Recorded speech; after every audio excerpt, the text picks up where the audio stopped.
Hello दोस्तों, मैं सुरेश चौधरी आप सभी का हमारे चैनल स्टडी सर्च में स्वागत करता हूं। आज हम परसेंटेज जो मैथ का परसेंटेज चैप्टर है इसमें अगले टाइप की क्वेश्चन सोल्व करेंगे। जो क्वेश्चन ऐसे आता है कि कोई किसी क्लास में 40% स्टूडेंट हिंदी में पास हुए, वैसे 30% जो है वो इंग्लिश में पास हुए और 10% अगर दोनों में पास हुए हो तथा उस कक्षा में 200 स्टूडेंट दोनों में फेल हुए हो, तो फिर बताओ उस कक्षा में टोटल कितने स्टूडेंट थे। यानी इस टाइप के जो क्वेश्चन आते हैं उन्होंने हम कैसे सोल्व करते हैं, तो आज ये सब सीखेंगे। अच्छा, इसको कैसे सोल्व करते हैं वो तरीका तो सीखेंगे, उसके साथ में ऐसा ये फॉर्मूला या तरीका हम क्यों यूज करते हैं, यानी उसके यूज करने का कारण क्या है, ये भी आज हम यहाँ पे करके देखेंगे। तो आप आराम से ये सारी चीजें समझना, और ये बिल्कुल इजी सा कॉन्सेप्ट है जो आपको अच्छे से समझ आएगा। तो स्टार्ट करते हैं हम पहले एक छोटे से क्वेश्चन से। देखो, पहला क्वेश्चन एक छोटा सा है कि किसी परीक्षा में 52% विद्यार्थी हिंदी में तथा 42% अंग्रेजी में फेल हुए और 17% विद्यार्थी इन दोनों में फेल हुए हों, तो बताए कितने प्रतिशत विद्यार्थी दोनों विषयों में पास हुए हैं। यानी फेल होने वाले स्टूडेंटों को दे रखा है और हमसे पास होने वाले स्टूडेंट पूछे गए हैं। तो देखो यहाँ पे मैं अगर बोर्ड पे करके देखा हूँ तो यहाँ पे देखो सबसे पहले मैं लिखता हूँ हिंदी। इसने हिंदी के बारे में ही दिया है कि हिंदी में जो टोटल फेल यानी टोटल जो फेल हुए थे वो कितने परसेंट स्टूडेंट है, 52%।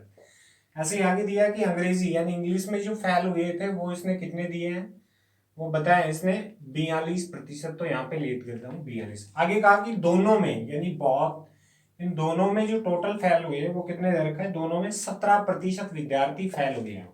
तो आपसे ही पूछा गया कि बताएं उस क्लास में या जो भी कक्षा या स्टूडेंट है उनमें टोटल कितने पास हुए हैं। तो ऐसी क्वेश्चन को करने से पहले एक बार हम इस क्वेश्चन के बारे में ध्यान से समझ लेते हैं और फिर उसे करके देखते हैं। अच्छा, यहाँ पे समझो, देखो इसने कहा कि हिंदी में 52% पास वो फेल हुई और इंग्लिश में 42% फेल हुई और फिर दोनों में 17% फेल हुई हो।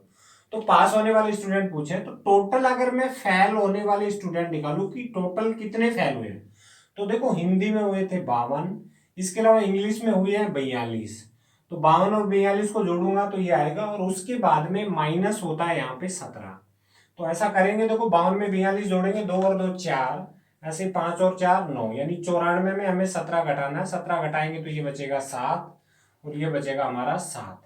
यानी जो टोटल फेल होने वाले स्टूडेंट हैं वो कितने हैं, 77% हैं। तो पास पास होने वाले स्टूडेंट पूछे हैं तो पास होने वाले आ जाएंगे। टोटल 100 में से अगर 77 फेल हुए हैं तो जो पास होने वाले बचे वो बचेंगे हमारे पास 23%। यानी टोटल जो पास हुई है वो कितने स्टूडेंट है, 23% है। ये सारी चीजें या ये तरीका आपको समझ नहीं आता है तो इसे क्यों हुआ ऐसा कि 52 में 42 जोड़ के हमने 17 क्यों घटाया, तो इसके बारे में मैं आपको एक बार बता देता हूँ कि ऐसा क्यों होता है।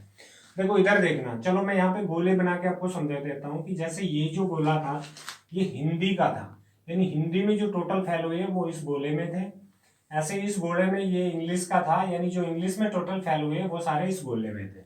इसने कहा 52% हिंदी में फेल हुई है। 52% हिंदी में अगर फेल हुए हैं तो इसका मतलब इस हिंदी में जो टोटल फेल होने वाले थे वो सारे स्टूडेंट आ गए। तो टोटल हिंदी में फेल होने वाले 52% है, इसका मतलब इस हिंदी की पूरे गोले में जो स्टूडेंट है वो कितने हैं, 52%। आगे कहा इंग्लिश में 42%, ये तो इस पूरे इंग्लिश के गोले में जितने फेल होने वाले स्टूडेंट है ये टोटल कितने परसेंट है, 42।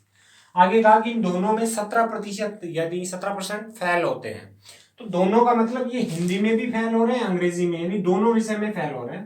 तो देखो दोनों विषय में फेल होने वाली जगह ये दिख रही होगी क्योंकि ये दोनों गोलों में शामिल है। तो यहाँ पे जो स्टूडेंट है दोनों में फेल होने वाले वो कितने हैं, 17।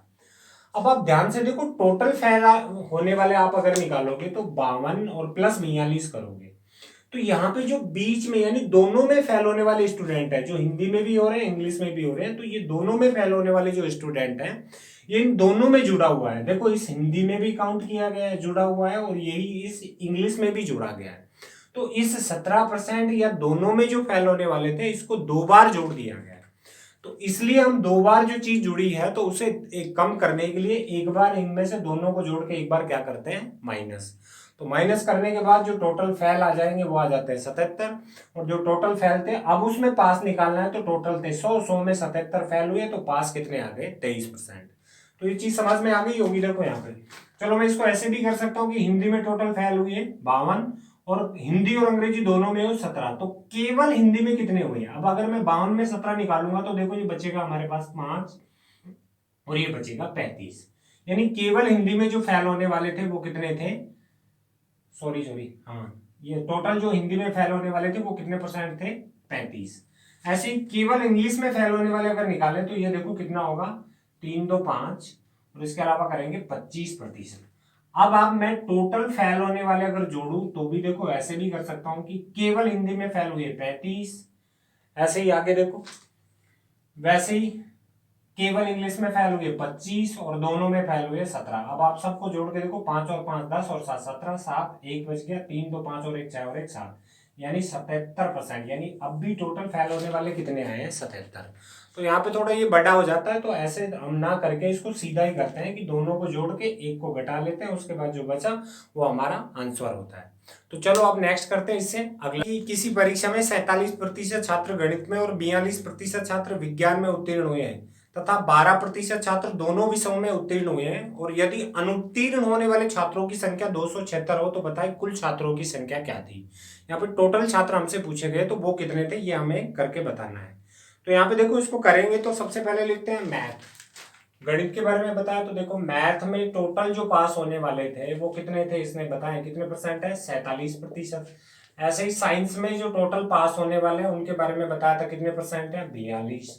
और इन दोनों में पास होने वाले बहुत, ये दोनों में पास जो होने वाले थे वो कितने परसेंट थे, 12%। अब अगर मैं टोटल पास होने वाले निकालू कि कितने पास हुए तो देखो 47 प्लस करूंगा मैं 42 और माइनस करूंगा 12। -12 क्यों करते हैं, क्योंकि -12 जो दोनों में पास हुए हैं वो मैथ में भी काउंट किए गए हैं और इस साइंस में भी काउंट किए गए, तो उनको 2 बार जोड़ा गया तो एक बार उनको घटाएंगे, और घटाएंगे तो अब देखो करके देखे, 7 2 9 4 और 4 8, यानी 89 में अगर 12 घटाएंगे तो 9 में 2 जाएगा 7 और 8 में 1 जाएगा 7। तो टोटल जो पास होने वाले थे, पास होने वाले जो स्टूडेंट आए वो कितने आए, 77%। तो जो फेल होने वाले थे वो कितने आ जाएंगे, अब मैं 100 में 77 घटाऊंगा तो ये आएगा हमारा 3 और ये 2 23%। और देखो अब इस क्वेश्चन में दे रखा है कि टोटल जो अनुत्तीर्ण हुए हैं यानी फेल होने वाले जो स्टूडेंट थे वो 276 हो, तो इसका मतलब टोटल फेल हुए थे 23%। तो इस 23% जो परसेंट है इसकी वैल्यू दे रखी है कितने है, 276। तो अब हमसे इसने टोटल स्टूडेंट भी पूछे हैं, तो इसका मतलब 100% की वैल्यू क्या होगी, तो 276/23 और गुणा कर देंगे 100। ऐसा करेंगे तो देखो 23 को इससे काटेंगे, 23 एकम 23 और ये बच गया 46, 23 2 46, 12 को 100 से गुना करेंगे तो जो क्लास में टोटल स्टूडेंट निकल के आए वो कितने थे हमारे, 1200। तो ऐसे कुछ क्वेश्चन था जिसको हमने बहुत ही जल्दी सॉल्व कर लिए। अब इससे थोड़ी अलग लैंग्वेज के अगले क्वेश्चन हम लेके करते हैं। देखो यहाँ पे हर क्वेश्चन थोड़ा थोड़ा अलग चेंज है, सब सारे क्वेश्चन एक दूसरे से थोड़े थोड़े चेंज है। तो देखो अगला क्वेश्चन दिया इसने कि किसी परीक्षा में 70% विद्यार्थी अंग्रेजी में पास हुए और 80% गणित में पास हुए और 10% दोनों विषय में फेल हुए। अब यहाँ पे पास होने वाले नहीं, फेल वाले बता दिए कि 10% दोनों में फेल हुए हों, और यदि दोनों विषयों में 144 विद्यार्थी पास हुए हों तो विद्यार्थियों की कुल संख्या क्या थी। अब यहाँ पे देखो इसने कहा परीक्षा में 70% अंग्रेजी में, इंग्लिश जो है उस इंग्लिश में कितने परसेंट है, 70। तो मैं यहाँ पे लिख देता हूँ 70।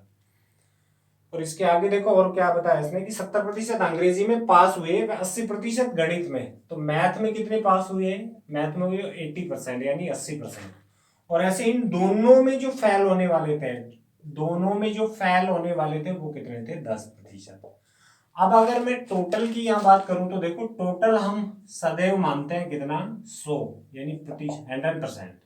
अब इसमें 10 अगर फेल हो गए तो पास होने वाले अगर हम देखें तो टोटल कितने आएंगे, देखो 90%।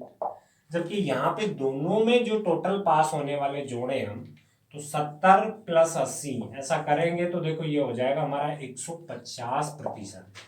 यानी टोटल हमने 100 माना, उसमें से अगर 10 फेल होने वाले निकाल दिए तो हमारे पास होने वाले बच गए 90।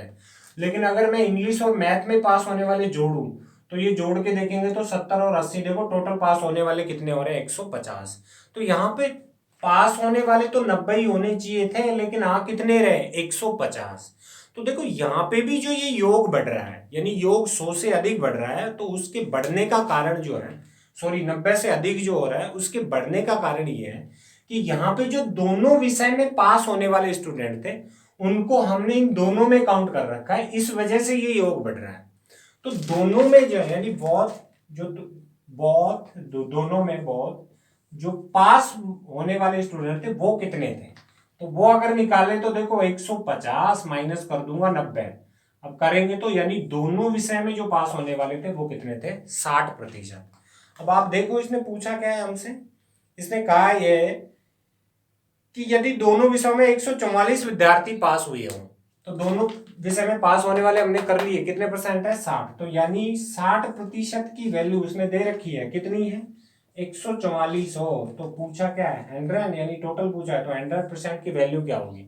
चलो मैं इसको साइड में करके देख लेता हूँ, इधर जगह बची है, इधर देखो कि 60% की वैल्यू अगर 144 है तो हमें 100% टोटल स्टूडेंट देखने हैं। तो देखो करेंगे 144 बटा कर दूंगा 100, और ये सॉरी बटा कर दूंगा 60 और गुणा होगा 100।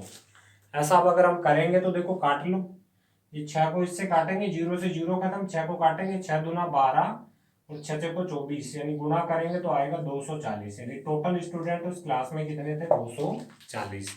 तो आंसर भी आ गया हमारा निकल के 240। अभी यहाँ पे देखो हम ऐसे ही क्वेश्चन कर रहे हैं जो लगभग अब से पहले बहुत बार एग्जाम में आ चुके हैं, और नेक्स्ट जो कोई एग्जाम आएगा तो उसमें भी ये सारे क्वेश्चन बार बार आते रहते हैं। यहाँ पे सिर्फ संख्या ही चेंज होती है, क्वेश्चन का ये जो मेथड है वो सेम यही रहता है और क्वेश्चन भी यही रहता है, वहाँ पे संख्याएं सिर्फ चेंज होती है। तो आप इसी तरीके से उन सबको कर सकते हैं। तो चलो आप नेक्स्ट करते हैं अगला क्वेश्चन, ये थोड़ा अलग सा क्वेश्चन है, देखो आप इसको पढ़ के देखो। इस क्वेश्चन में दिया था कि एक गांव में 60% परिवारों के पास एक गाय है, और आगे कहा कि 30% परिवारों के पास एक भैंस है, और 15% परिवारों के पास एक गाय और एक भैंस दोनों है। तो देखो किसी गांव के बारे में बताया है, तो गाय है, गाय कितने प्रतिशत लोगों के पास है, एक ही गाय है तो कोई बात नहीं, एक ही गाय है, लेकिन गाय उस गांव में 60% परिवारों के पास है। ऐसे इसने दिया भैंस, जो भैंस है ये भैंस कितने प्रतिशत परिवारों के पास है, 15 नहीं सॉरी 30% परिवारों के पास एक भैंस है, तो भैंस कितने प्रतिशत परिवारों के पास है, 30% के पास। और ये गाय और भैंस दोनों, तो बहुत ये दोनों जो है एक एक दोनों कितने प्रतिशत परिवारों के पास है, इसने दिया है कि 15% परिवारों के पास ये दोनों है, गाय और भैंस दोनों। आगे कहा कि यदि इस गांव में कुल 96 परिवार हो तो कितने परिवारों के पास गाय व भैंस कुछ भी नहीं, यानी टोटल उस गांव में अगर 96 परिवार हो तो ऐसे घरों की या परिवारों की संख्या बतानी है कि जिनके पास ना तो गाय है और ना ही भैंस है। अब देखो गाय थी 60% परिवारों के पास है और भैंस 30% परिवार के पास है, और गाय व भैंस दोनों जो है वो 15% परिवारों के साथ है। तो ये सब पिछले क्वेश्चन में भी हमने समझ लिया था कि गाय और भैंस जो दोनों 15% परिवारों के पास है, तो ये जो दोनों 15% परिवार है ये देखो इस भैंस वाले में भी काउंट जुड़ रखे हैं, और ये इस किस में भी जुड़े हैं, इस गाय में भी जुड़े हैं। तो टोटल गाय व भैंस के वाले जो कुल परिवार हैं वो कितने, अगर ये जोड़ेंगे तो देखो 60 प्लस 30 और माइनस कर दूंगा 15, माइनस 15 इसीलिए हुआ है क्योंकि ये दोनों में जुड़ा हुआ है। अब 60 और 30 90, और 90 में अगर मैं 15 घटाऊंगा तो देखो ये कितना बचेगा, 90 में 15 जाएगा तो ये बचेगा हमारा 75%, यानी भैंस और गाय उस गांव में 75% परिवारों के पास है। तो जिनके पास नहीं है वो कितने हैं, देखो टोटल है 100 में 75 के पास है, तो जिनके पास नहीं है वो कितने परसेंट है, 25। और इसने यही तो पूछा है कि ऐसे कितने परिवार हैं जिनके पास गाय और भैंस नहीं है, जबकि गांव में टोटल इसने परिवार दे रखे हैं, कितने हैं, 96। तो 96 परिवार है, उनमें से 25% के पास नहीं है, तो 96 का 25% निकालूंगा तो 25 100, 4 आ गया, देखो 4 2 8 और 4 चौक 16, तो 24 ऐसे परिवार है जिनके पास ना तो गाय है और ना ही भैंस है। तो आंसर भी आ गया हमारा 24। क्वेश्चन देखो कि एक पुस्तकालय में 20% पुस्तकें हिंदी में है और शेष का 50% अंग्रेजी में है, और यदि शेष 9000 पुस्तकें दूसरी भाषाओं में हो तो पुस्तकालय में कुल कितनी पुस्तकें हैं। सबसे पहले तो इसने कहा कि पुस्तकालय में 20% पुस्तकें हिंदी की है, तो देखो जब भी परसेंटेज में बात हो तो इसका मतलब टोटल 300, हिंदी में कितनी है, हिंदी में थी 20%। तो अब इसने कहा कि शेष में से 20% पुस्तकें हिंदी में, शेष की 50% अंग्रेजी में है। अब देखो हिंदी अगर टोटल 100 में से 20 अगर हिंदी की है तो बच कितनी गई अभी, 80%। और ये जो शेष बची है ना, इस शेष का 50% जो पुस्तकें हैं वो किसकी है, इंग्लिश की है। तो इंग्लिश की इस 80 का 50% है, इस टोटल 100 का नहीं है, जो शेष 80 बचा इसकी 50% इंग्लिश की है। और आगे कहा यदि शेष 9000 पुस्तकें दूसरी भाषाओं की है। तो देखो 80 में से अगर 50% इंग्लिश की हैं तो जो अदर लैंग्वेज या जो भाषा है उसकी भी कितनी बचेंगी, 50 इसकी है तो इसकी भी कितनी है 50। और अगर 80 की 50% मैं देखूं तो कितना होता है, देखो 80 का 50% मैं निकालूंगा तो 80 गुना 50/100 ये करेंगे तो देखो 8 पंजे 40, कितना प्रतिशत हो रहा है 40। यानी 40% इंग्लिश की है और 40% किसकी है, अदर भाषाओं की है। और यहाँ पे दे रखा है कि अन्य भाषाओं की पुस्तकें कितनी है 9000, यानी इस 40% की वैल्यू कितनी है 9000 हो तो टोटल पुस्तकें पूछती है तो 100% की वैल्यू क्या होगी। तो 9000 गुणा बटा कर दूंगा 40 और गुणा कर देंगे 100 से। सबको दिख रहा होगा। और ऐसा करेंगे तो करके देख लो आप, 1 0 से 1 0 घट गया, देखो 4 दूना 8, एक बच गया 4 दूना 8, बच गया 2, 4 पंजे 20, तो ये आ गया हमारा 22,500। यानी उस पुस्तकालय में जो भी है उसमें टोटल जो पुस्तकें हैं वो कितनी है 22,500 है। यहाँ पे सिर्फ एक चीज को समझना है कि जो इंग्लिश की किताबें थी वो शेष किताबों का 50% है। तो शेष जो 80 बची थी उसका 50% अगर इंग्लिश की है तो बची हुई अदर जो लैंग्वेज है उसकी भी कितनी है 50। और 80 की अगर 50% है तो फिर वो कितनी हुई, 80 का 50% निकालेंगे तो कितनी है 40%। तो अन्य भाषाओं की पुस्तकें 40% है तो 40% की वैल्यू 9000, 100% टोटल पुस्तकें हमें निकालनी है तो वो आ गई 22,500। अब देखो अगला क्वेश्चन कि एक कार्यालय में 72% कर्मचारी चाय व 44% कॉफी पीते हैं, और यदि प्रत्येक कर्मचारी चाय अथवा कॉफी पीता हो तथा 40 कर्मचारी चाय व कॉफी दोनों पीते हो तो इस कार्यालय में कुल कितने कर्मचारी। कोई कार्यालय या ऑफिस है उसमें देखो हर कर्मचारी या तो चाय पीता है या फिर कॉफी पीता है।